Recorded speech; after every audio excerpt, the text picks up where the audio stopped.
Makasaysayang sagupaan ang naganap sa pagitan ni Justin Brownlee at Chris McCullough sa PBA Finals Game 6 kung saan inilaban ng TNT ang kanilang pagkakataon laban sa Ginebra sa isang napakainit na laban. Sa first quarter, Jordan Heading ng TNT agad umiscore ng 7 points.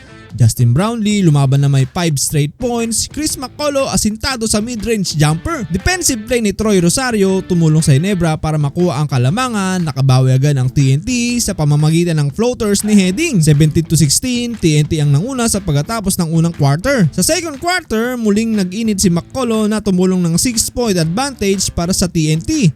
37-31. RR Pugoy pinalawak pa ang lamang sa double digits mula sa back-to-back basket. Chris McCullough unstoppable at nakapagtala agad ng double-double, 20 points at 12 rebounds. Sa pagtatapos ng first half, 45-42, nananatiling nanguna ang TNT. Third quarter, matinding salpukan, Stephen Hall tumira ng step back jumper para sa Ginebra. Sinagot naman agad-agad ni Jason Castro at McCullough ng back-to-back threes para sa TNT. Pero si Justin Brownlee nag-init ng husto na may 11 consecutive points.